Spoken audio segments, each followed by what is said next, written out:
Previous class में हम लोग देख लिए थे कि किसी भी करंट कैरिंग स्ट्रेट कंडक्टर की तरह मैग्नेटिक फील्ड फाइंड आउट करते हैं। इसके अलावा हम लोग सर्कुलर लूप के लिए मैग्नेटिक फील्ड को फाइंड आउट किए थे।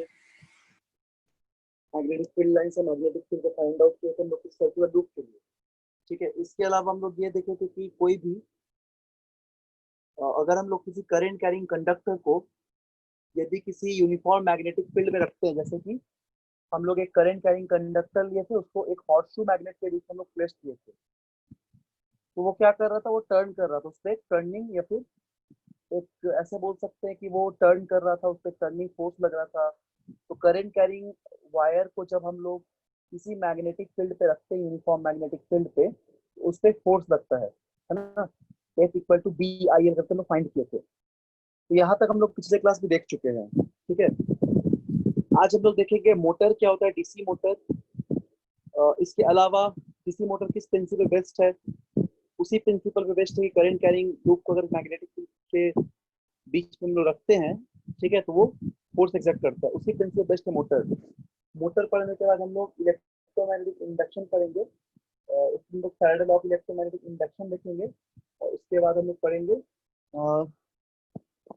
Faraday law of electromagnetic induction के बाद हम लोग देखेंगे जनरेटर। ठीक है, तो हम लोग को और एक क्लास लगेगा आज के क्लास के बाद, और उस एक क्लास लगेगा। आज ऑलमोस्ट बहुत सारा थियोरिटिकल पार्ट कंप्लीट हो जाएगा, और इसके बाद वाला जो क्लास होगा उसमें एक दो टॉपिक बच जाएगा, तो उसको कंप्लीट करेंगे। और उसके बाद कुछ क्वेश्चन आंसर पार्ट्स का देखेंगे कैसे किस तरह का आता है एग्जाम में। ठीक है, तो चलो हम लोग स्टार्ट करते, किसी कोई डाउट होगा तो पूछना। तो हम लोग अभी देख रहे हैं डीसी मोटर। ठीक है, हम लोग अभी देख रहे हैं डीसी मोटर। देखो, डीसी मोटर का मतलब होता है डायरेक्ट करंट मोटर, मतलब जो डायरेक्ट करंट पे चल रहा है। इसके लिए हम लोग क्या यूज कर रहे हैं, इसके लिए हम लोग डीसी करंट का यूज करते हैं। ठीक है, डायरेक्ट करंट का, इसका मतलब हो जाता है डायरेक्ट करंट। डीसी का मतलब है डायरेक्ट करंट। तो ये डायरेक्ट करंट हम लोग बोलते हैं इसको मोटर, डायरेक्ट करंट मोटर। ठीक है, डीसी मोटर। ये बहुत ही एक सिंपल प्रिंसिपल बेस्ड है। प्रिंसिपल क्या है इसका, इसका प्रिंसिपल ये है कि motor is a device which convert electrical energy into mechanical energy. Motor एक ऐसा डिवाइस है जो इलेक्ट्रिकल एनर्जी को मैकेनिकल एनर्जी में चेंज करे। मोटर क्या करता है, इलेक्ट्रिकल एनर्जी को, ठीक है ना, इलेक्ट्रिकल एनर्जी को कन्वर्ट करता है किस पे, मैकेनिकल एनर्जी पे। ये मोटर का काम है। मैकेनिकल एनर्जी का मतलब घूमना, रोटेशन, रोटर। ठीक है, तो इसलिए मोटर नाम है, मोटर का मतलब घूमना होता है। तो इलेक्ट्रिकल एनर्जी को हम लोग कन्वर्ट करते हैं यहाँ पे मैकेनिकल एनर्जी पे। हम लोग जानते हैं कि हम लोग एनर्जी के एक फॉर्म को दूसरे फॉर्म में कन्वर्ट कर सकते हैं। ठीक है, तो इसका प्रिंसिपल क्या होता है, देखो इसका प्रिंसिपल समझो, बहुत ही सिंपल प्रिंसिपल है। इसके प्रिंसिपल को समझो, यहाँ पे क्या है। देखो, ये उसी प्रिंसिपल पे बेस्ड है। कौन सा प्रिंसिपल, हम लोग बोलते हैं ना कि करंट कैरिंग, हम लोग क्या बोलते हैं कि करंट कैरिंग, एक सेकंड रुको, हम लोग बोलते हैं कि करंट कैरिंग, है ना, कॉइल एक्सपीरियंस, हम लोग बोलते हैं ना कि current carrying coil experience magnetic, current carrying coil experience couple, couple का मतलब फोर्स होता है, टॉर्क। करंट कैरिंग कॉइल एक कपल ऑफ फोर्स पे एक्ट करता है। It works on the principal that the current carrying coil experience a couple, couple का मतलब क्या होता है, टॉर्क, जो फोर्स है। ठीक है, टॉर्क का मतलब टर्निंग फोर्स या फिर फोर्स सिंपली। ठीक है, तो किस प्रिंसिपल बेस्ड है, it works on a principal that current carrying coil experience a couple when placed in a magnetic field which sets into continuous rotation. तो हम लोग जानते हैं किसी भी अगर करंट कैरिंग कॉइल को किसी मैग्नेटिक फील्ड पे प्लेस करेंगे, यूनिफॉर्म मैग्नेटिक फील्ड के बीच में, तो वो हमेशा फोर्स लगाएगा। ठीक है, फोर्स एक्सर्ट करेगा। इस प्रिंसिपल को हम लोग पहले देख चुके हैं, इसका हम लोग एक्सपेरिमेंट भी किए प्रीवियस क्लास में। इसी प्रिंसिपल पे बेस्ड है ये वाला मोटर। तो मोटर का कुछ पार्ट्स होता है, क्या क्या पार्ट होता है, पहले इसमें पार्ट होता है उसको हम लोग बोलते हैं परमानेंट मैग्नेट। दूसरा जो पार्ट होता है उसको हम लोग बोलते हैं आर्मेचर कॉइल। परमानेंट मैग्नेट यहाँ पे दिख रहा है, नॉर्थ पोल साउथ पोल, ये तो परमानेंट मैग्नेट है, ठीक है। आर्मेचर कॉइल कौन सा है? यहाँ पे देखो ABCD जो कॉइल तुमको दिख रहा है ना, ये ABCD, ये और ये पूरा कॉइल का नाम है आर्मेचर कॉइल, ABCD। दो कम्यूटेटर होता है, बताएंगे कम्यूटेटर का क्या मतलब है। C1 और C2, देखो यहाँ पे दो कम्यूटेटर दिख रहा है, C1 और C2। दो ब्रश होता है, कार्बन ब्रश बोलते हैं इसको हम लोग। दो ब्रश होता है which is called carbon brush. Carbon brush यहाँ पे होता है B2 और B1, और B1 और B2। यहाँ पे होता है बैटरी। बस ये पांच बस कंपोनेंट है किसी भी मोटर का, याद हो गया। Permanent magnet, north pole south pole, armature coil ABCD, commutator C1 C2, brush B1 B2 and the battery. These are the simple setup of DC motor. क्या होता है? सिंपल सेटअप है। ऐसे दो परमानेंट मैग्नेट के बीच में, जैसे हॉर्सशू मैग्नेट हो गया, उसके बीच में एक कंडक्टिंग कॉइल को, एक ऐसे कंडक्टिंग कॉइल को यहाँ पे हम लोग, ठीक है, ऐसे कंडक्टिंग कॉइल लेते हैं, कोई भी कंडक्टिंग कॉइल लाइक कॉपर का कोई वायर, उसको आर्मेचर बोल रहे हैं। और इससे हम लोग एक बैटरी कनेक्ट कर दे रहे हैं ऐसे। बैटरी क्यों कनेक्ट करें? क्योंकि इलेक्ट्रिकल एनर्जी प्रोवाइड करना पड़ेगा हम लोग को। तो इससे करंट ऐसे पास करेगा, ठीक है, इस तरह करंट पास करेगा तो पूरे कॉइल पे करंट फ्लो करेगा। अब ये कॉइल पे करंट अगर फ्लो करेगा तो ये करंट कैरिंग कॉइल हो गया। तो ये पूरा सेटअप को अगर यहाँ पे हम लोग इसको एक ऐसे फिक्स कर दे और यहाँ से रोटेट कर पाए, मतलब फ्री टू रोटेट हो, एक यहाँ पे हम लोग कुछ रॉड टाइप का शेप लगा देंगे जो कि इसको हैंग टाइप का कर दिया, हैंग कर दिया मान लो, जो कि आराम से रोटेट कर सके, तो पूरा सेटअप ये रोटेट करेगा, ये रोटेट करेगा। इसी रोटेशन को बोलते हैं रोटर और द मोटर, ठीक है। So basically it is behave like a motor. अब क्लॉकवाइज एंटी क्लॉकवाइज घूमेगा, कैसे घूमेगा उसे हम लोग बात करेंगे अभी इसके वर्किंग प्रिंसिपल पे। तो बेसिक बात समझ में आ गया है कि it is a device which based on the principle that, or which can convert electrical energy into mechanical energy. Basically, it based on the principle that when current carrying coil is placed in a magnetic field, it experiences a couple of forces, or the couple simply, or the force. ठीक है? किसी का sound बज रहा है? किसी का mic on है क्या? गाना कौन बजा रहा है? Mic on. कुछ पूछना होगा तो माइक ऑन करना, ठीक? कुछ पूछना होगा तो माइक ऑन करना, कोई डाउट होगा तो, ठीक है। देखो आराम से, कुछ भी पूछना होगा तो ऑन करके जरूर पूछना। समझ में आ गया ना? तो इस पे रहेगा permanent magnet, armature coil, commutator, brush और बैटरी। सेटअप प्रिंसिपल क्या है? It only based on simple principal that any current carrying wire brush placed in a magnetic field experience a torque. हाँ बोलो सर। ये रोटेट कैसे करेगा? बताएंगे rotate कैसे करेगा। रोटेट करेगा फोर्स लगने की वजह से, ठीक है। जैसे मान लो कि एक पेन, एक ऐसे मान लो कि तुमने एक मेटेलिक रॉड ले लिया, सिंपली एक्सपेरिमेंट समझो, ऐसे एक रॉड ले लिया और इसको तुमने किसी मैग्नेट के बीच में रख दिया है, ठीक है।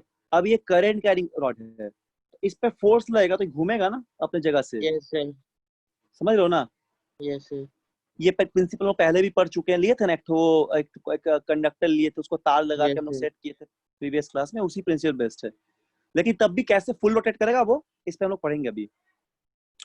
तो यहाँ तक समझ में आ गया होगा। अब इसका जो देखो, ये सब बहुत इंपॉर्टेंट एग्जाम के पॉइंट ऑफ व्यू से ये सब का डायरेक्ट क्वेश्चन जो है तुम्हारे एग्जाम पे आएगा 10th क्लास में, है ना, 5 मार्क्स में या 3 मार्क्स में आता है। उस समय तुमको उसको अच्छे से करना पड़ेगा, इसलिए बढ़िया समझ लो। तो क्या होता है, परमानेंट मैग्नेट जो होता है वो नेसेसरी मैग्नेटिक फील्ड प्रोवाइड करेगा, डेफिनेटली करेगा। हम लोग जानते हैं कि परमानेंट मैग्नेट एक नेसेसरी मैग्नेटिक फील्ड को प्रोड्यूस करता है। This made concave in shape so that it gives a radial field. Radial field का मतलब कोई यूनिफॉर्म फील्ड दे रहा है, मतलब हॉर्सशू मैग्नेट ऐसे कनकेव टाइप का दिखता है ना, इस तरह का डायग्राम इसका बनता है हॉर्सशू मैग्नेट का, है ना, इस तरह का।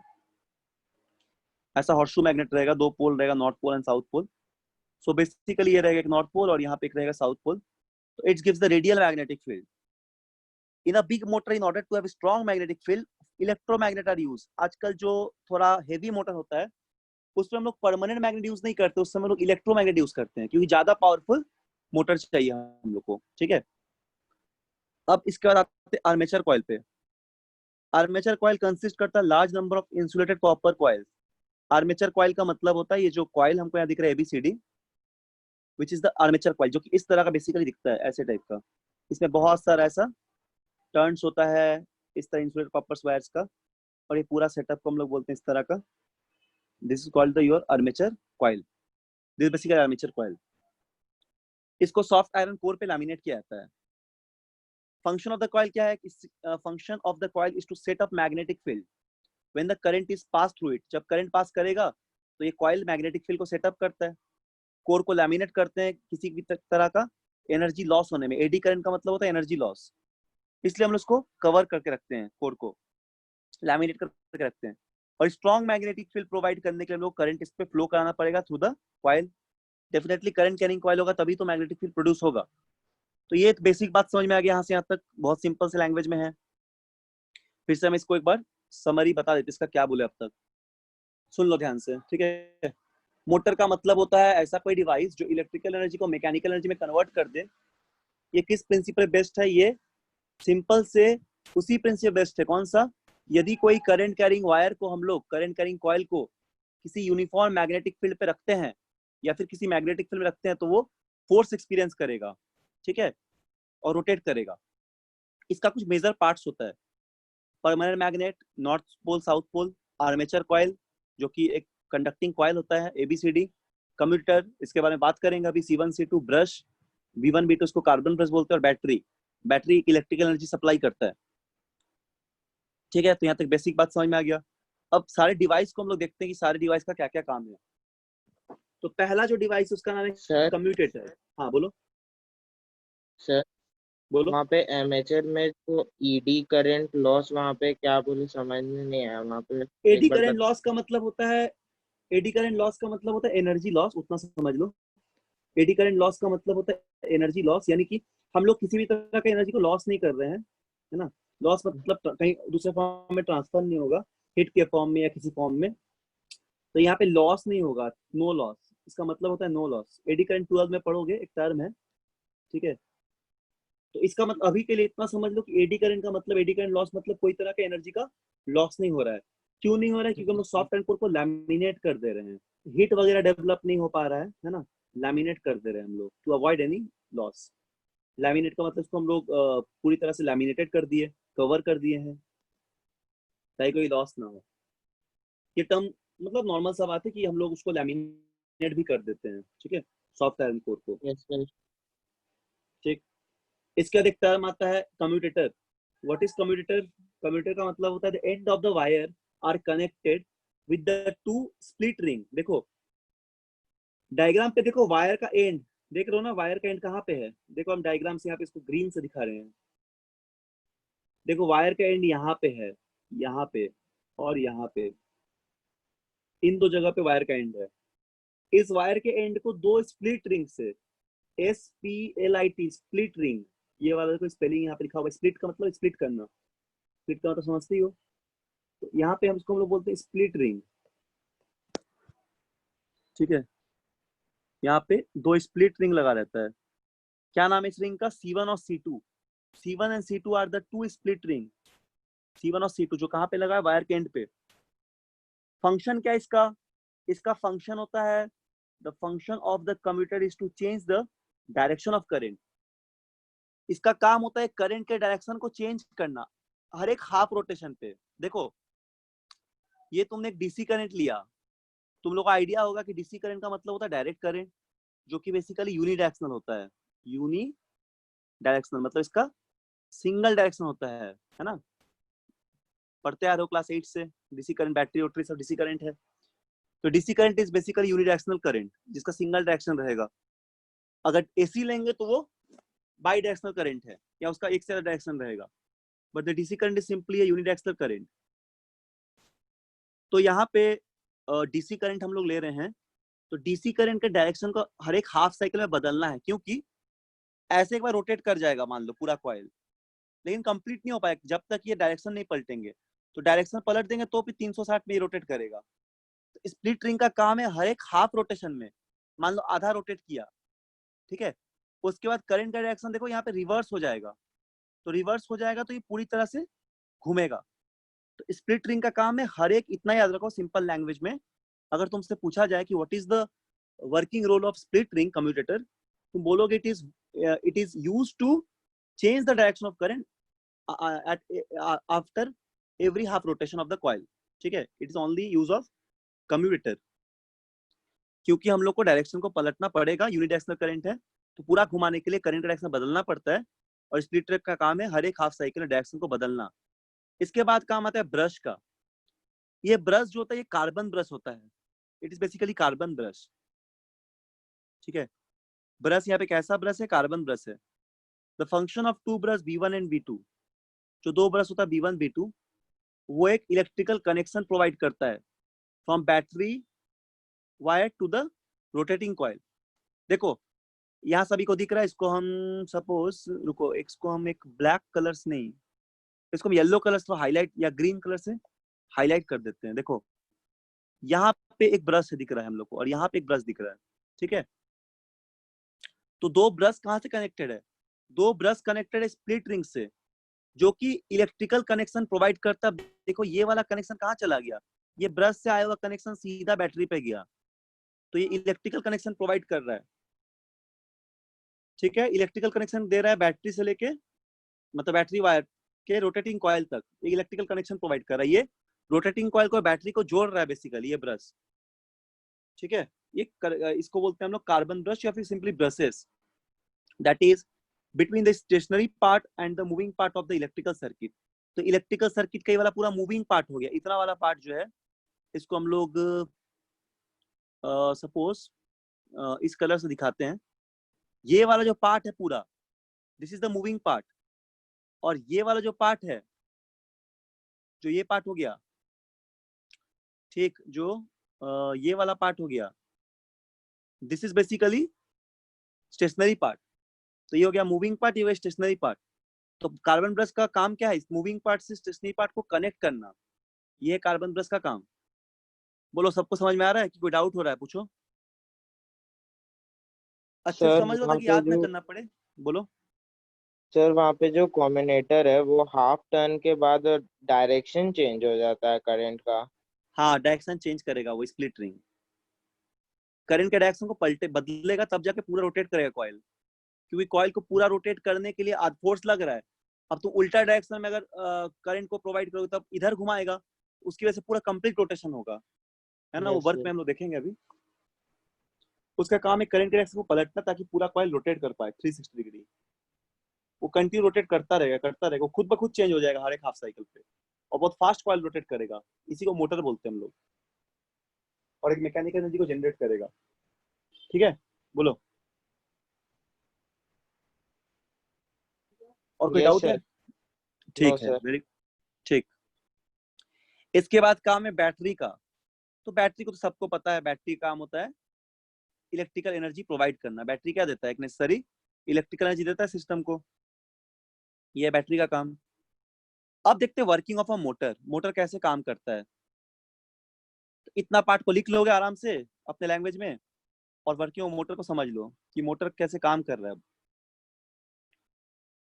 सुनो ध्यान से, पहले हम इसको तो अपने लैंग्वेज में बता देते हैं, फिर हम तुमको समझा देंगे यहाँ पे लिखा क्या हुआ है। तो करंट देखो सबसे पहले फ्लो करेगा, डायग्राम में सब लोग ध्यान से देखो। करंट सबसे पहले फ्लो करेगा कैसे? ए बी सी डी, इस तरह देखो एरो दिया हुआ है, ए से लेके बी, बी से लेके सी, और सी से लेके डी तक इस तरह करंट फ्लो कर रहा है। क्योंकि आप पॉजिटिव टर्मिनल बैटरी का दिख रहा है तो करंट उस तरह फ्लो करेगा। ये सबसे पहले B1 होते हुए जाएगा, ऐसे करंट यहाँ से फ्लो करना स्टार्ट किया, यहाँ पे करंट यहाँ से फ्लो करना शुरू किया, ये B1 के बैटरी की तरफ गया, और कंप्लीट यहाँ पे से फ्लो कर रहा है। स्प्लिट रिंग C1 क्या करेगा? आर्मेचर ऑफ कॉइल ABCD से कनेक्टेड है, और ये वापस फिर कॉइल कहाँ पे आ जा रहा है? C2 पे रिटर्न हो जा रहा है कॉइल, जहाँ पे कार्बन ब्रश B2 लगा हुआ है। तुम डायग्राम देख के अपने लैंग्वेज में भी लिख सकते हो। और यहाँ पे B2 नेगेटिव टर्मिनल से कनेक्टेड है। कॉइल को इस तरह प्लेस किया गया है ताकि मैग्नेटिक फील्ड जो है वो परपेंडिकुलर हो जाए। कॉइल को इस तरह प्लेस करेंगे हम लोग ताकि मैग्नेटिक फील्ड जो क्रिएट हो जा रहा है वो परपेंडिकुलर हो रहा है। ठीक है, मैग्नेट मतलब यहाँ पे देखो, जो मैग्नेट है ना, क्या बोल रहे हैं सुनो, यहाँ जो मैग्नेट, रेडियल मैग्नेटिक फील्ड और करंट का डायरेक्शन वो आपस में परपेंडिकुलर होना चाहिए, तभी तो रोटेट करेगा। पिछले क्लास में देखे थे हम लोग फ्लेमिंग के लेफ्ट हैंड रूल को देखे थे, है ना? क्या देखे थे कि करंट मैग्नेटिक फील्ड का डायरेक्शन परपेंडिकुलर रहता है तो फोर्स म्यूचुअली परपेंडिकुलर होता है, तीनों fingers mutually perpendicular, four finger, middle finger and the thumb. इसलिए यहाँ पे कंडीशन क्या होगा, परपेंडिकुलर हो जाएगा, ठीक है? तो क्या बोलेंगे, कॉइल को ऐसे प्लेस कर रहे ताकि इसमें magnetic field created by its perpendicular to the field due to magnet. अब क्या होगा, करंट कैरिंग कॉइल को हम लोग प्लेस कर दिए किसी मैग्नेटिक फील्ड पे जहां पे एक परमानेंट मैग्नेट लगा हुआ है, तो ये फोर्स को एक्सपीरियंस करेगा। ये प्रिंसिपल सभी को पता है, बार बार बोल रहे हैं प्रिंसिपल को, कि कोई करंट कैरिंग कॉइल को अगर हम लोग मैग्नेटिक फील्ड पे रखते हैं तो वो एक फोर्स एक्सपीरियंस करेगा, ठीक है? अब यहाँ पे हो जाएगा as per Fleming left hand rule. अभी जैसे तुमको बताए, तो फ्लेमिंग लेफ्ट हैंड रूल को तुम समझ जाओगे। देखो आर्म ए बी जो है ना, उस पे वो ऐसे करंट जा रहा है आर्म ए बी पे। डायग्राम पे सभी लोग ध्यान से ए बी को देखो, ये बी हो गया, ये हो गया, देखो डायग्राम पे देख रहे हो आर्म ए बी। इसको थोड़ा देखो लार्ज करके दिखाते हैं, मैक्सिमम करके, ठीक है? देखो यहाँ पे ए टू बी जो आर्म है वो करंट पास हो रहा है, मैग्नेटिक फील्ड रेडियल है इसमें, तो करंट और मैग्नेटिक फील्ड का जो डायरेक्शन वो कैसा है, वो परपेंडिकुलर आपस में, ठीक है? तो क्या बोलेंगे, coil experience force perpendicular to plane of the paper and into the plane. तो एक फोर्स लगेगा perpendicular plane of the paper, मतलब ये कॉइल अंदर की तरफ घूम रहा है। ये कॉइल जो है ना, ये यहाँ पे मैग्नेटिक फील्ड, यहाँ पे मैग्नेटिक फील्ड और करंट है, तो देखो मैग्नेटिक फील्ड ऐसा, मतलब यहाँ पे हम डायग्राम को बना दे रहे हैं फिर से समझाने के लिए, ठीक है? ऐसा करंट, इस तरह मैग्नेटिक फील्ड पूरा, तो दोनों परपेंडिकुलर, तो फोर्स क्या लगेगा, इस तरह perpendicular plane of the paper पे, तो ये अंदर की तरफ से जा रहा है इस तरह onto the plane of the paper, into the plane of the paper, फिर ऐसे घूम के वापस आएगा। तो पहले तो अंदर की तरफ गया, फिर बाहर आएगा। तो बाहर की तरफ कब आएगा, हम लोग की तरफ, जब हम लोग करंट के डायरेक्शन को रिवर्स करेंगे। तो वही बस लिखा हुआ है, ठीक है ना? वही लिखा हुआ है, तो इसको तुम लिखोगे डायरेक्शन वगैरह को अच्छे से। As per Fleming left hand rule, the arm AB of the coil experience force perpendicular to plane of the paper and into the paper. Arm CD force experience करेगा फिर से, ठीक है? लेकिन अब ये डायरेक्शन बदल जा रहा है आउटवर्ड, तो ये फोर्स क्या करेगा, एक कपल प्रोड्यूस करेगा। एक बार ऐसे जा रहा है ना, फिर ऐसे इधर आ रहा है, तो कपल मतलब सेम फोर्स प्रोड्यूस किया इक्वल मैग्नीट्यूड का। तो जब 90 डिग्री का कॉइल टर्न करेगा, तो कॉइल जो होगा परमानेंट मैग्नेट का पैरेलल हो जाएगा, ठीक है? तो रोटेशन रुक सकता है। इसी वजह से हम लोग को करंट डायरेक्शन को रिवर्स करना पड़ेगा ताकि वो कंटिन्यू रोटेट कर पाए, 180 तक टर्न कर पाए। तो यहाँ पे हम लोग कंप्यूटर क्या करता है, रिवर्स करता है डायरेक्शन ऑफ करंट को which flows along BCDA। Direction reverse हो गया, अब आर्म CD जो होगा वायर का, वो फोर्स परपेंडिकुलर हो जाएगा प्लेन ऑफ द पेपर के और इनटू द पेपर आएगा फिर से। तो अब एक ए भी एक्सपीरियंस करेगा perpendicular to the plane of the paper. तो इसकी वजह से ये पूरा कॉइल रोटेट करेगा कंटिन्यूअसली।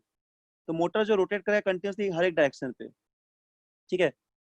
आसान भाषा में अगर बोला जाए तो फ्लेमिंग के लेफ्ट हैंड रूल से हम लोग जानते हैं कि करेंट मैग्नेटिक फील्ड अगर म्यूचुअली परपेंडिकुलर होगा तो उसके साथ फोर्स भी म्यूचुअली परपेंडिकुलर होगा, जिसको हम लोग बोलते हैं फ्लेमिंग का लेफ्ट हैंड रूल। तो एक बार करंट म्यूचुअली परपेंडिकुलर है ही मैग्नेटिक फील्ड के साथ, फोर्स अंदर की तरफ लग रहा है, घूम रहा है पूरा, तो कॉइल के रोटेशन को कंप्लीट करने के लिए इधर करंट के डायरेक्शन रिवर्स करना पड़ रहा है CD आर्म पे, जिस जो कौन कर रहा है, स्प्लिट रिंग कर रहा है। तो स्प्लिट रिंग जैसे ही रिवर्स कर दिया तो वो फुल रोटेशन हो जाएगा और ये रोटेशन कंप्लीट चलता रहेगा, ठीक है? ये प्रोसेस, इसी चीज को बोलते हैं हम लोग मोटर। तो इतने ही प्रिंसिपल को अच्छे से अपने लैंग्वेज पे लिख सकते हो, ठीक है, बढ़िया से, या फिर सब पॉइंट तुमको याद रहना चाहिए।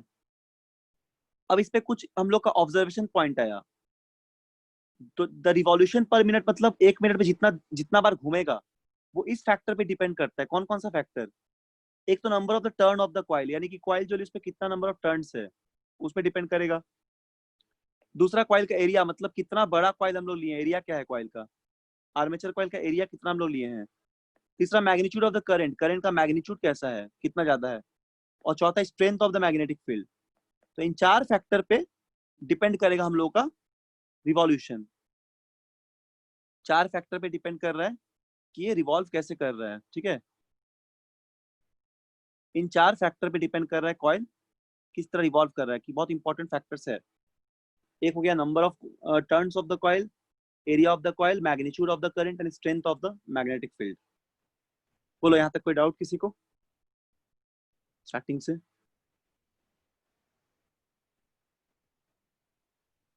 कुछ पूछना है यहाँ तक?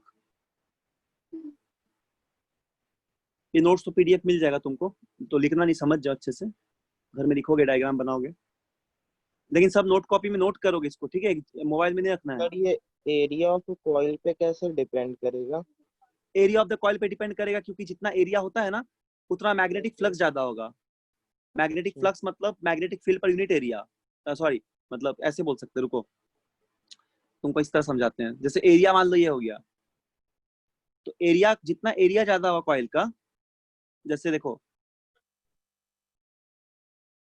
एक टर्म आता है मैग्नेटिक फ्लक्स, मतलब मैग्नेटिक फील्ड लाइन जितना पास कर सकेगा, तो एरिया जितना ज्यादा, देखो ऐसा एरिया बहुत ज्यादा है मान लो, तो जितना एरिया ज्यादा उतना मैग्नेटिक फील्ड लाइंस पास कर सकता है इसके थ्रू, है ना? Magnetic field lines crossing point area, area को जितना ज्यादा रखेंगे मैग्नेटिक फील्ड लाइन उतना ही क्रॉस कर पाएगा, इसलिए एरिया पे भी डिपेंड करता है। Strength of the magnetic field, obviously strength बढ़ाएंगे तो हम लोग का ज्यादा मैग्नेटिक फील्ड का स्ट्रेंथ रहेगा तो फोर्स ज्यादा लगेगा। देखो यस ऐसे सर, ये समझ में आ F गया। Equal to B I L, है ना? तो एल यस का सर। टर्म यहाँ पे लेंथ है, तो लेंथ की जगह बस एरिया हो जाएगा, मल्टीप्लाई टर्म है, और आई करंट है, बी मैग्नेटिक फील्ड है। इन सब फैक्टर पे डिपेंड करेगा। एरिया यहाँ पे क्यों बोल रहे हैं? क्योंकि मैग्नेटिक फील्ड लाइंस, एरिया जितना एरिया होगा उतना मैग्नेटिक फील्ड लाइंस ज्यादा पास करेगा उसके थ्रू, ठीक? तो इन सब फैक्टर पे डिपेंड करेगा। और कोई डाउट किसी को? बोलो, यहाँ तक समझने में कोई डाउट है? जल्दी बोलो, नहीं है? सर थोड़ा ऊपर कीजिए ना, वर्किंग की तरफ दिखाइए। कर रहे हैं, तुम लोग से हम पूछेंगे अभी सवाल, यस सर। सवाल पूछेंगे अभी, देख लो अच्छे से। कोई डाउट है तो पूछो, हम एक एक करके क्वेश्चन पूछेंगे। Yes sir.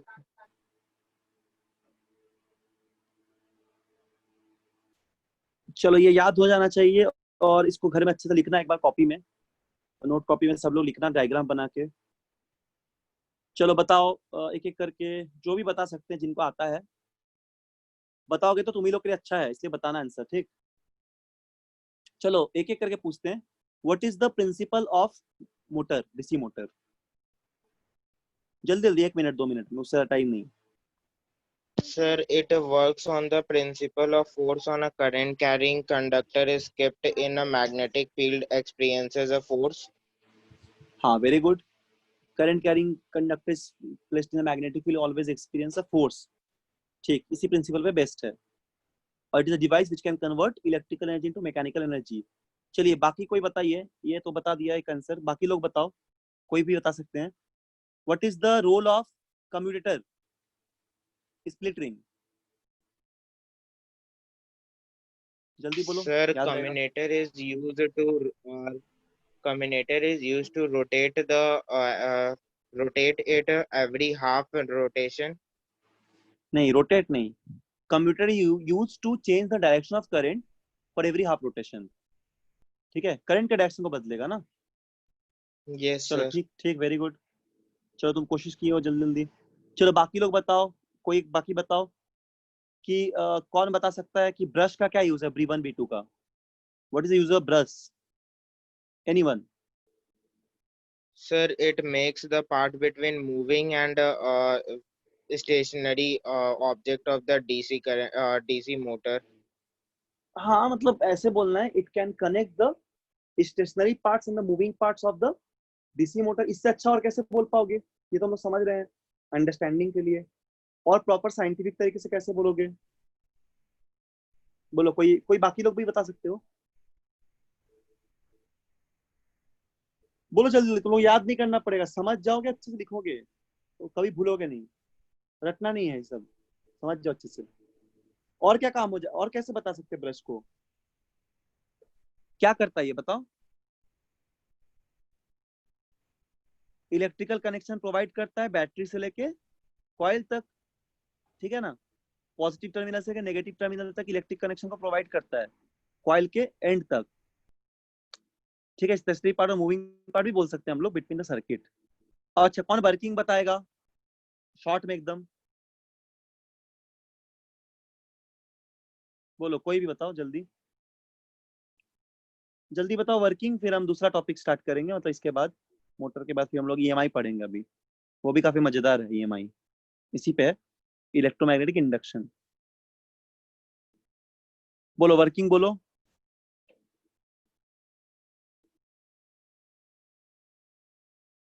बताओ कोई भी।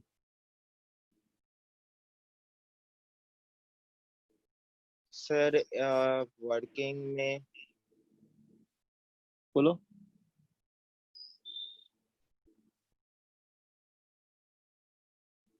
अपने लैंग्वेज में बता सकते हो, वर्किंग हम फिर बता सर देते एक बार। इन working of a motor we take a battery. Hmm. There are the two brushes, two communicator, one armature, and there is a और एक क्या था बैटरी एमेचर। आर्मेचर। हाँ और एक क्या था सर फिफ्थ वाला? ऐसे बोल सकोगे कि एक तो ये परमानेंट मैग्नेट है ना, यस कार्बन सर। ब्रश है, परमानेंट मैग्नेट, कम्यूटर है, आर्मेचर है। तो ऐसे बोलोगे कि when a current is flow from the positive terminal of battery to the brush B1 through split ring S1, the current will flow from A to B, and the direction of the current and the magnetic field are always mutually perpendicular to each other. So force is acts into the plane of the paper. इस force क्या करता है? This force rotates the coil, entire coil, and every half rotation the direction of the current will change by the split ring, so the rotation can be complete and it will be continuous, ये continuous होता रहेगा. So this process is called motor. This is the principle, मतलब this is the entire phenomenon is based on the principle of motor. ठीक है? The motor rotates continuously in one direction and the revolution per minute of the motor coil depends upon the following factor. पहला जो होगा number of turns of the coil, कितना turn कितना है coil पे, दूसरा फैक्टर है एरिया ऑफ द कॉइल, और तीसरा फैक्टर है मैग्नीट्यूड ऑफ द करंट, और चौथा factor strength of the magnetic field, जिसको यहाँ पे येलो कलर से हाईलाइट कर दिए हैं. तो ये पूरा एक लॉन्ग आंसर क्वेश्चन में आएगा, इसका कुछ कुछ पार्ट्स भी आता है 2 नंबर पे, कंप्यूटर का वर्क बताइए, ब्रश का वर्क बताइए, तो अच्छे से लिखोगे, ठीक है, घर में इसको पढ़ोगे. चलो हम लोग आगे देखते हैं अब. तो ये ब्रश हो गया, ये किस पे बेस्ड था? करंट कैरिंग वायर के प्रिंसिपल पे, ठीक है, पिछले क्लास में इसको हम लोग डिस्कस किए थे. अब हम लोग आगे थोड़ा सा देखते हैं, आगे हम लोग देखते हैं ईएमआई के बारे में, इलेक्ट्रोमैग्नेटिक इंडक्शन क्या होता है. ये बहुत सिंपल है, ठीक है, ध्यान देना, और डाउट होगा तो पूछना.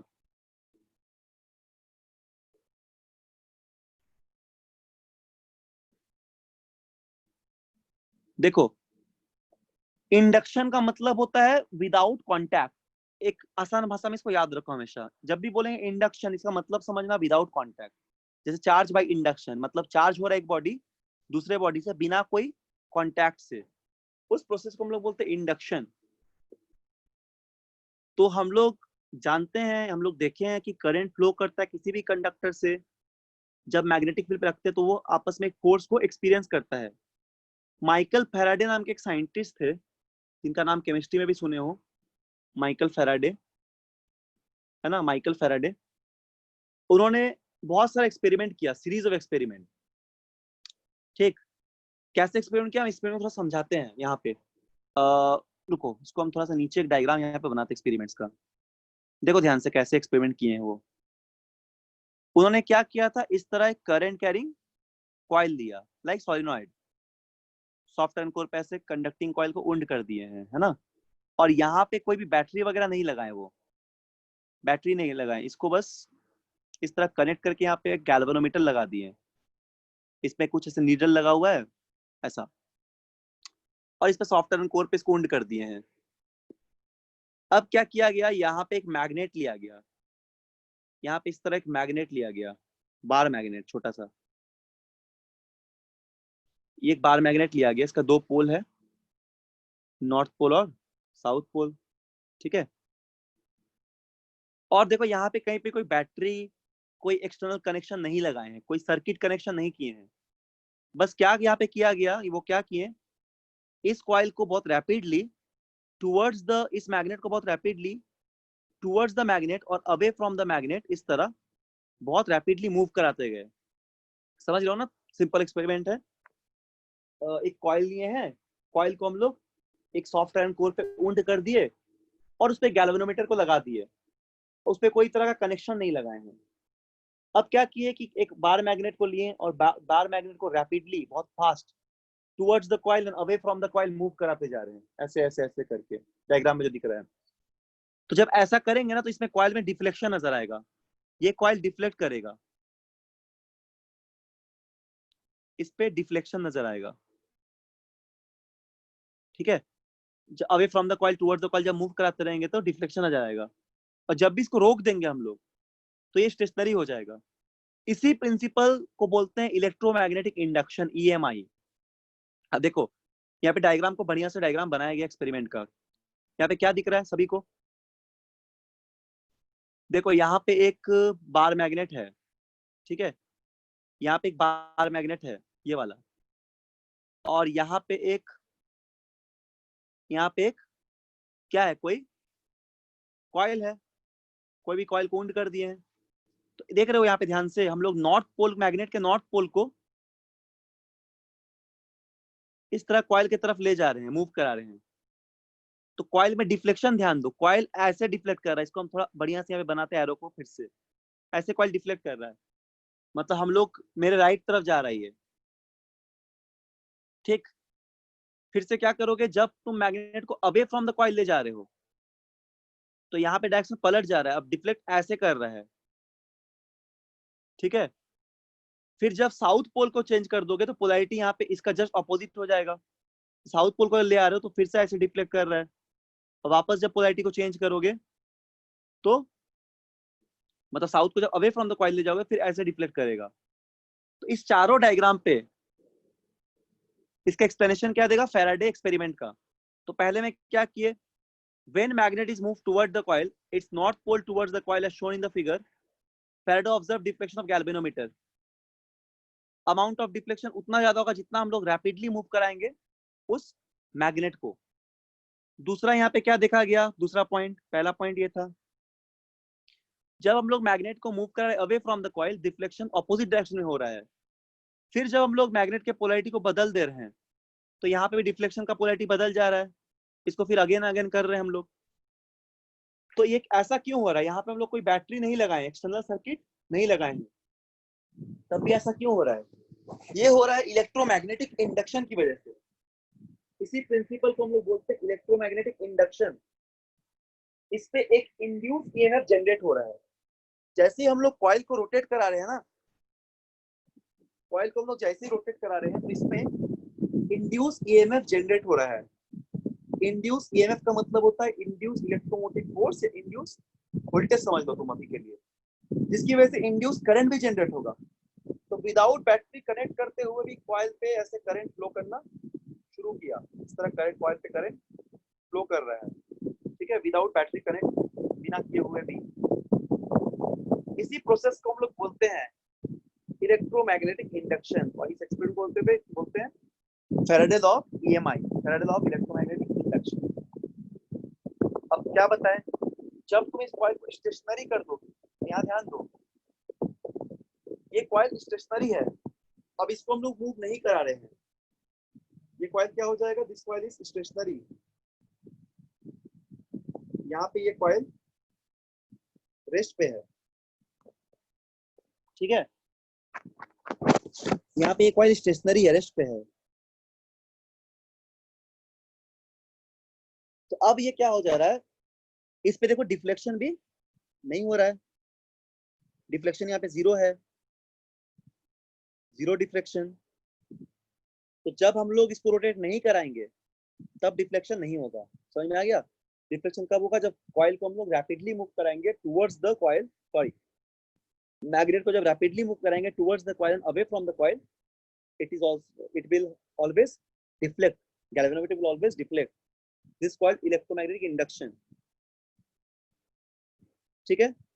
तो इसी बस लिखा हुआ था, इसी बेसिस पे, इसी के बेसिस पे फैराडे ने एक लॉ लिखा, इलेक्ट्रोमैग्नेटिक इंडक्शन का लॉ लिखा। इसी प्रिंसिपल को करने के बाद लॉ क्या हम बता रहे हैं, चलो यहाँ तक बोलो, सभी को क्लियर है? Yes, sir. ठीक है, बताओ क्या समझ में आया, बताओ, कोई एक जन बताओ जल्दी से। बताओगे तो सभी को याद रहेगा। जल्दी बताओ क्या बोले, अब तक क्या बोले, बोलो।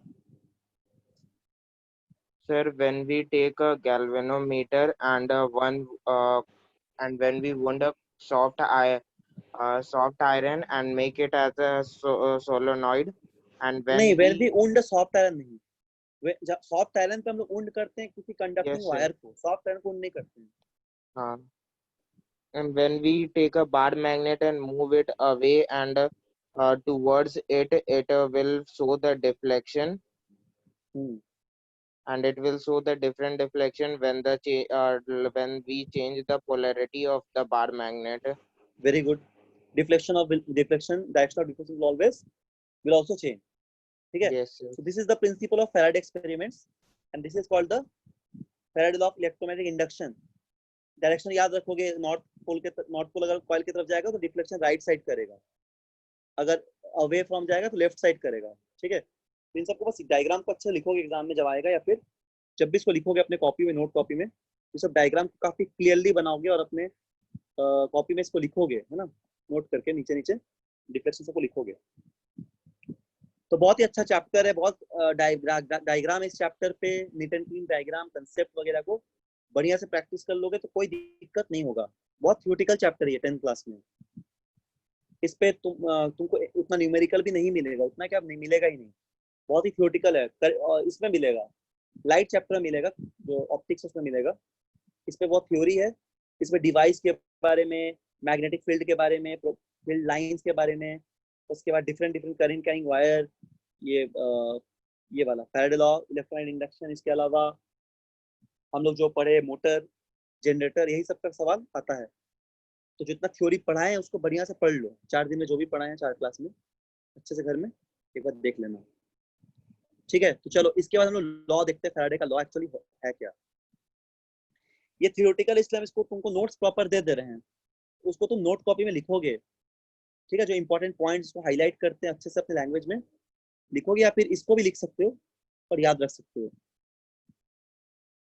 इसके बाद हम लोग का है कि फैराडे का लॉ क्या है। देखो यह सभी को दिख रहा होगा, इसको हम लोग बोलते हैं Faraday law of electromagnetic induction. Very important, direct question पूछेगा कि Faraday law of electromagnetic induction बताइए, ठीक है। बहुत सिंपल लॉ है, इसको हम लोग बोलते हैं Faraday law of EMI, electromagnetic induction.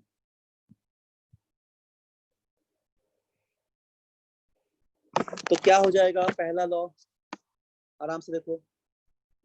whenever the magnetic flux linkage a coil changes, the EMF induced in the coil। देखो इस बात को समझो, मैग्नेटिक फ्लक्स लिंकेज का मतलब वही होता है, मैग्नेटिक फ्लक्स लिंकेज का मतलब वही होता है, जैसे हम लोग क्या कर रहे हैं, बार मैग्नेट का अपना मैग्नेटिक फील्ड है, तो उसको हम लोग towards the coil away from the coil जब मूव कराएंगे तो मैग्नेटिक फील्ड वैरी करता है। यही मैग्नेटिक फील्ड वैरी करने की वजह से मैग्नेटिक फ्लक्स भी चेंज करता है। क्यों? क्योंकि मैग्नेटिक फील्ड वेरिएशन की वजह से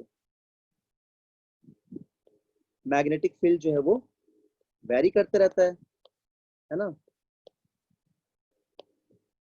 इसकी वजह से मैग्नेटिक फ्लक्स भी चेंज होता है। तो कॉइल पे एक ईएमएफ जनरेट होगा, इलेक्ट्रोमोटिव फोर्स, या हम लोग बोल सकते हैं कि पोटेंशियल डिफरेंस जनरेट होगा।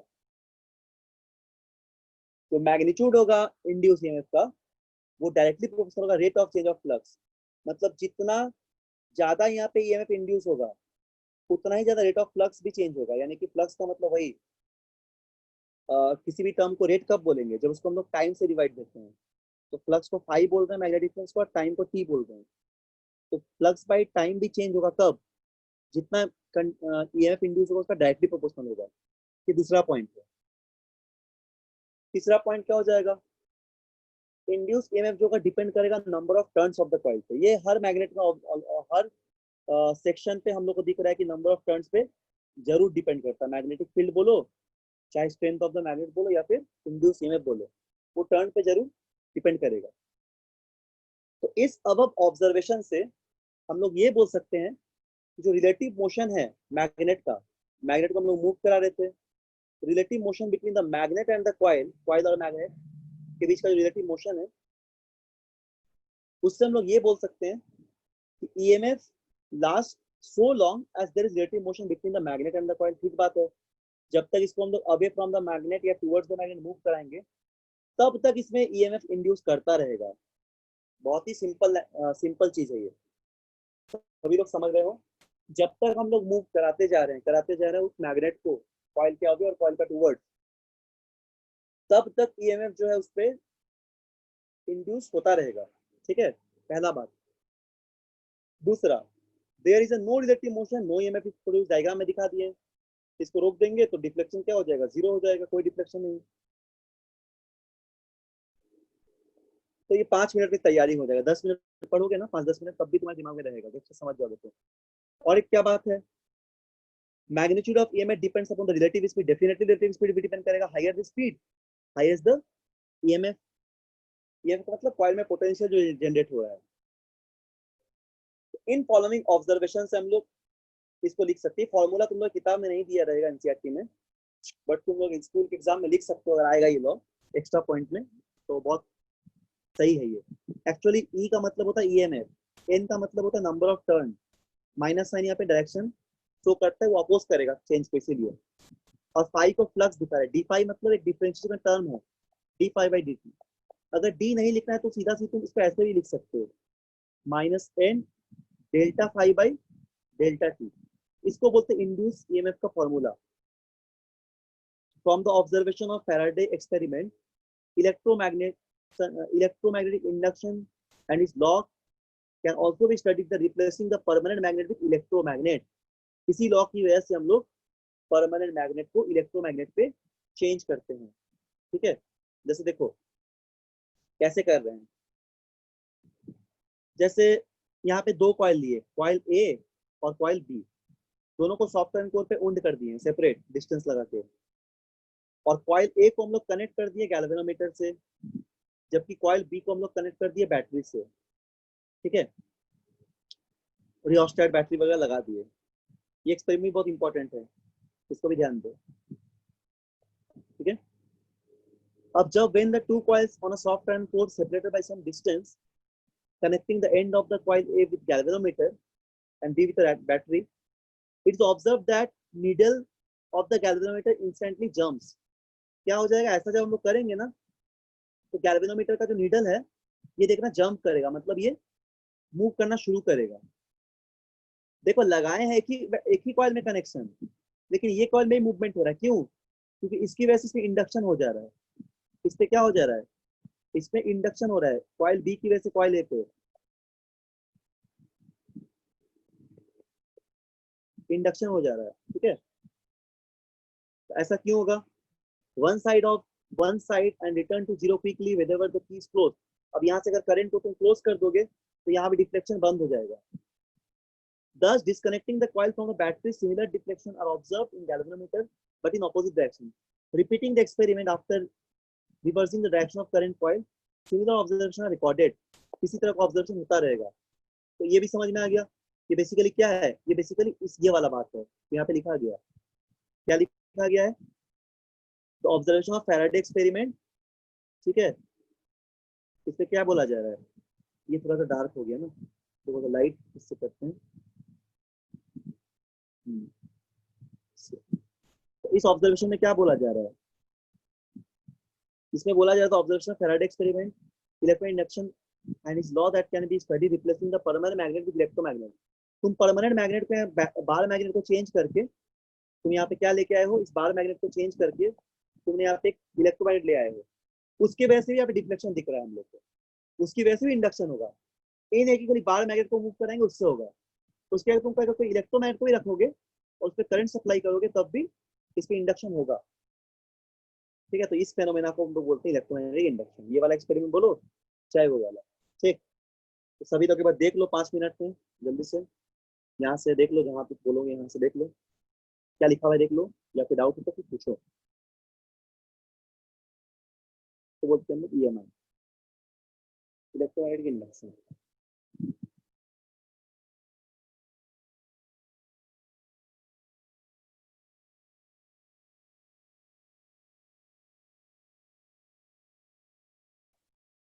बोलो कोई सवाल है किसी को?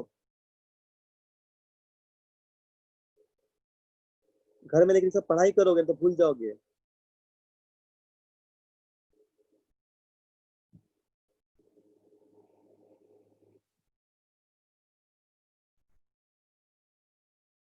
कोई डाउट? No sir. ठीक है, कोई डाउट नहीं है ना? आदित्य, कोई डाउट है? आदित्य, कुणाल, ओमकार, राज, ऋषि, अंजना, किसी कोई डाउट? अक्षत, नहीं है ना? तो इसको हम लोग बोलते हैं Faraday law of electromagnetic induction. ठीक है, इंड्यूस ईएमएफ यहाँ पे प्रोड्यूस हो रहा है, this called the Faraday law of electromagnetic induction. इन सबको प्रॉपर्ली अपने नोट कॉपी में लिखोगे, ठीक है? ऐसे पीडीएफ में तो मिलेगा ही, बट लिखोगे तो तुमको याद हो जाएगा और एग्जाम के टाइम में प्रैक्टिस कर पाओगे, पढ़ाई कर पाओगे। तो लिखना बहुत जरूरी है। तो हम लोग बहुत सारा टॉपिक को कवर कर लिए हैं, ठीक? हम लोग बहुत सारे टॉपिक को यहाँ पे कवर कर लिए हैं, सारे टॉपिक को बढ़िया से पढ़ लेना। ठीक है, एक बार और बता देते इसको शॉर्ट में। अब तक क्या क्या किए सुन लो, जल्दी से लिखो मत, सुन लो बस। ईएमआई का मतलब होता है इलेक्ट्रोमैग्नेटिक इंडक्शन, इंडक्शन का मतलब होता है विदाउट कॉन्टैक्ट। फैराडे नाम के एक साइंटिस्ट ने एक एक्सपेरिमेंट किया। उन्होंने किसी भी current, sorry not current carrying, किसी भी कॉइल को एक सॉफ्ट एंड कोर पे वुंड कर दिया, like solenoid, but it is not a solenoid क्योंकि उसमें करंट पास नहीं कर रहे हैं। तो सोलिनॉइड वर्ड यहाँ पे नहीं लिखोगे, ओनली लिखोगे कॉइल। अब कॉइल के पास एक मैग्नेट लेके आए। कैसा magnet? Bar magnet, permanent magnet. उसको towards the coil and away from the coil बहुत रैपिडली मूव कराया गया, towards the coil away from the coil, इस तरह रैपिडली मूव कराने के बाद देखा गया कि कॉइल पे डिफ्लेक्शन प्रोड्यूस हो रहा है। इस पे गैल्वेनोमीटर में जो कॉइल के अंदर लगा हुआ है, ये डिफ्लेक्शन होगा लेफ्ट या राइट डिपेंड करेगा, अवे फ्रॉम द कॉइल लेके जा रहे हैं मैग्नेट को या टुवर्ड्स द कॉइल, पोलैरिटी बदल देंगे, डिफ्लेक्शन भी बदल जाएगा। इसी एक्सपेरिमेंट को बोलते हैं Faraday law of electromagnetic induction. तो इस ऑब्जर्वेशन के बेसिस पे ये बोला गया कि जो इंड्यूस ईएमएफ जनरेट हो रहा है, यानी कि विदाउट इलेक्ट्रिकल एनर्जी भी हम लोग को कॉइल पे पोटेंशियल या इंड्यूस ईएमएफ मिल रहा है। ये इंड्यूस ईएमएफ डिपेंड करेगा कॉइल के नंबर ऑफ टर्न्स कितना है, इसके अलावा जो फ्लक्स चेंज है कॉइल का, यानी कि फाई बाई टी उस पे और नंबर ऑफ टर्न्स पे। तो वहां से एक फॉर्मूला आता है E equal to minus N d phi by D t, इसको बोलते हैं इंड्यूस ईएमएफ। तो अब देखा गया कि इंड्यूस ईएमएफ उतना ज्यादा होगा जितना हम लोग कॉइल को, मैग्नेट को रैपिडली मूव कराएंगे, यानी कि इंड्यूस ईएमएफ डिपेंड करेगा relative speed of the coil पे। और अगर तुम कॉइल मैग्नेट को मूव नहीं कराओगे relative speed of the magnet पे, और यदि मैग्नेट को मूव नहीं कराओगे तो ईएमएफ भी नहीं प्रोड्यूस होगा। ठीक है, अब अगर हम लोग बार मैग्नेट को रिप्लेस करके कोई इलेक्ट्रोमैग्नेट ले आए, यहाँ पे दिख रहा है डायग्राम पे, कॉइल ए कॉइल बी, तब भी इस कॉइल की बी की वजह से कॉइल ए पे इंड्यूस ईएमएफ जनरेट होगा या फिर इंड्यूस करंट जनरेट होगा। इस प्रिंसिपल को हम लोग बोलते हैं इलेक्ट्रोमैग्नेटिक इंडक्शन। इसी का काम करते हैं जनरेटर बनाने में। देखो जनरेटर क्या प्रोड्यूस करता है? लाइट, इलेक्ट्रिसिटी प्रोड्यूस करता है बिना कोई इलेक्ट्रिकल एनर्जी प्रोवाइड किए हुए। उसमें यही एनर्जी हम लोग लगाते हैं, सॉरी यही प्रिंसिपल लगाते हैं। कौन सा प्रिंसिपल? इलेक्ट्रोमैग्नेटिक इंडक्शन का प्रिंसिपल। उसमें हम लोग जनरेटर पे इलेक्ट्रोमैग्नेटिक इंडक्शन का प्रिंसिपल लगाते हैं। ठीक है, समझ में आ गया सभी को? अच्छा, एक और बात बताना है, उसके बाद आज की क्लास छोड़ देंगे, फिर नेक्स्ट क्लास में पढ़ाएंगे जनरेटर और क्वेश्चन आंसर इसका कुछ कुछ। तो तुम लोग का काम ये है कि आज पूरा पढ़ के आना, जो नेक्स्ट क्लास कभी अगले वीक में होगा या कभी भी होगा। ठीक है, तो अच्छे से सारा टॉपिक को पढ़ के आना एक बार, होमवर्क में यही रहेगा। फिर उसका क्वेश्चन आंसर करेंगे तो टॉपिक याद रहेगा, तभी करने में सही रहेगा। होमवर्क क्या रहेगा कि जितना पढ़ाएं 4 लेक्चर में उसको अच्छे से एक बार रिवाइज करके आना। ठीक है, या फिर अगर तुम अपने किताब से पढ़ना चाहते हो वहां से भी पढ़ सकते हो, कोई शॉर्ट क्वेश्चन बनाना चाहते हो तब भी सॉल्व कर सकते हो, बट इसको कम्प्लीटली एक बार रिवाइज करके आना। ठीक है, और फिर हम लोग अगली क्लास में शुरू करेंगे क्या? जनरेटर। अच्छा, एक बात बस सुन लो, उसके बाद क्लास हम क्लोज कर देंगे। तो तुम लोग का ये चैप्टर भी खत्म हो जाएगा, करेंट मैग्नेटिज्म का पूरा पार्ट अच्छे से कवर हो गया। बढ़िया से रिवाइज करो, बस अच्छे से पढ़ लोगे, जितना पढ़ा है तो हर तरह का सवाल बन जाएगा, लेकिन प्रैक्टिस करना पड़ेगा। और क्या बोलना चाह रहे थे, हाँ एक और बात सुन लो। और इसके बाद हम लोग लाइट्स, ये लाइट शुरू करेंगे, ऑप्टिक्स। ऑप्टिक्स खत्म हो जाएगा बहुत जल्दी। ऑप्टिक्स में रे ऑप्टिक्स और ह्यूमन आई, 2 चैप्टर है। तो हम लोग को अगस्त के लास्ट में या फिर सितंबर के फर्स्ट वीक पे पूरा फिजिक्स खत्म हो जाएगा हम लोग का, ह्यूमन आई वगैरह सब खत्म हो जाएगा। तो सोच लो, सितंबर, अक्टूबर, नवंबर, दिसंबर, जनवरी, फरवरी, मार्च, इतना महीना तुम्हारे पास रहेगा पढ़ने का। तुम बहुत अच्छे से फुल फुल मार्क्स ला सकते हो साइंस में, 100 आउट ऑफ 100 अगर मेहनत करोगे तो।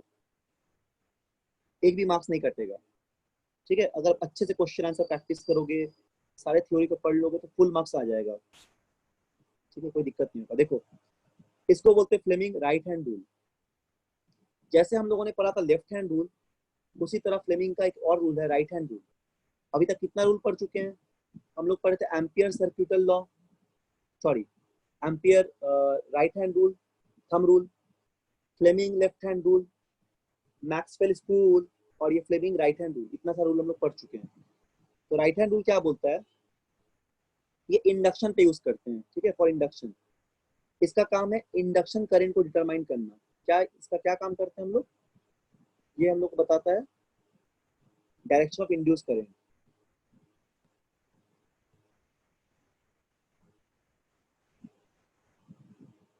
डायरेक्शन ऑफ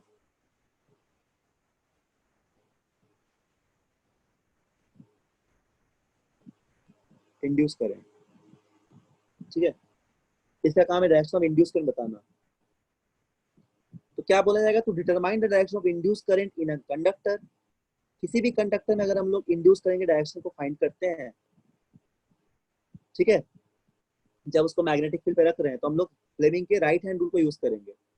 याद रखना, इंड्यूस करंट के डायरेक्शन को फाइंड करने के लिए हम लोग राइट हैंड रूल को यूज करते हैं। राइट हैंड रूल को यूज किया जा रहा है। इसमें क्या बोला जा रहा है? Stretch the four finger, middle finger and thumb of your right hand.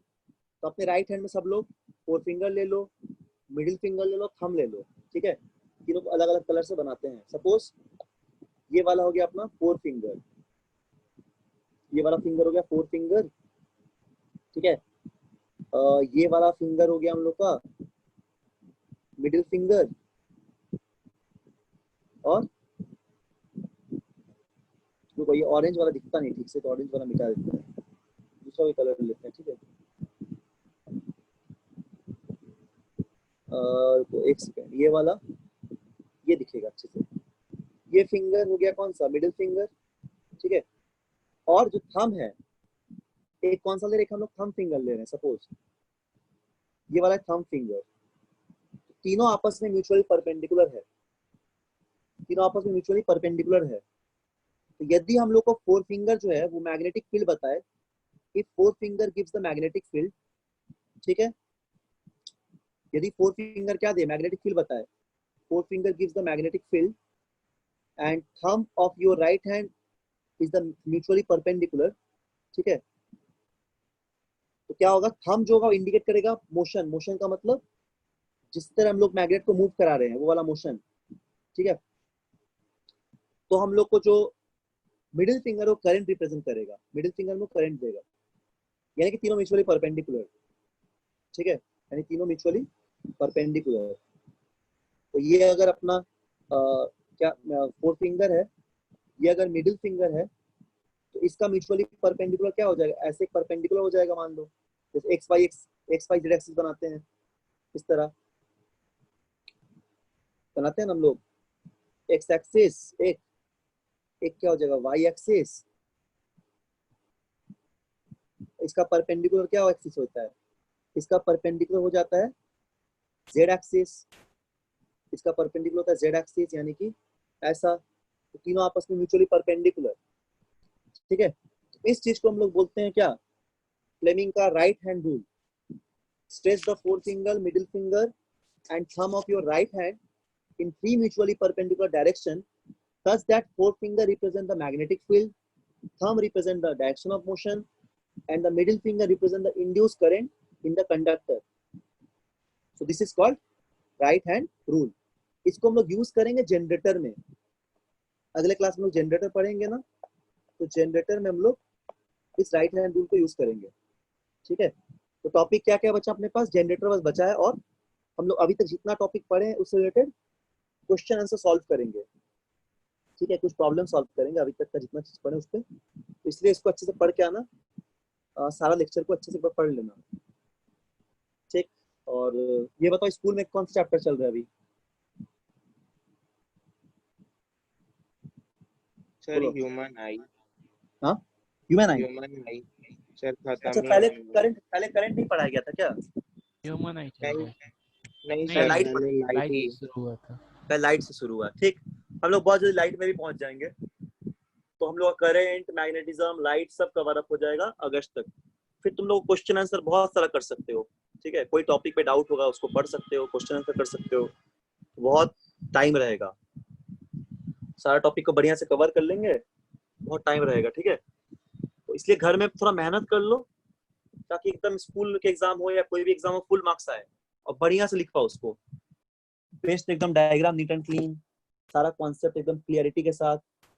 ठीक है, कहीं पे भी कोई गड़बड़ या फिर गलती ना हो, न्यूमेरिकल का प्रैक्टिस अच्छे से होना चाहिए, फॉर्मूला सब एकदम दिमाग में रहना चाहिए। जितने अच्छे से तैयारी करोगे उतना अच्छा मार्क्स आएगा बोर्ड में भी, अभी बहुत टाइम है। ठीक है, तो अच्छे से पढ़ाई करो, और बहुत बढ़िया सैंपल पेपर वगैरह आ जाएगा, तो उसको भी सॉल्व करना है। अगर कोई एग्जाम दोगे इसके अलावा भी, तो उसका भी तैयारी करो साथ साथ। ठीक है, चलो आज यहीं तक, अगले क्लास में फिर हम लोग आगे कंप्लीट करेंगे जनरेटर वगैरह, और कुछ क्वेश्चन आंसर करेंगे। इसका पीडीएफ हम सर को भेज देंगे, ले लेना उनसे। ठीक है, और अभी जस्ट को क्लोज करते हैं। तो सभी लोग पढ़ के आना, अगले क्लास में क्वेश्चन आंसर पूछेंगे। ठीक है, थोड़ा सा पढ़ोगे 1-2 घंटा भी हो जाएगा, अगर समझो क्लास में तुरंत हो जाएगा। ठीक है, जस्ट थोड़ा रिवाइज करके आना। किसी को कुछ पूछना नहीं ना है, और बोलो। क्या आदित्य, कुणाल, ओमकार, पूछना है? नहीं, ठीक है।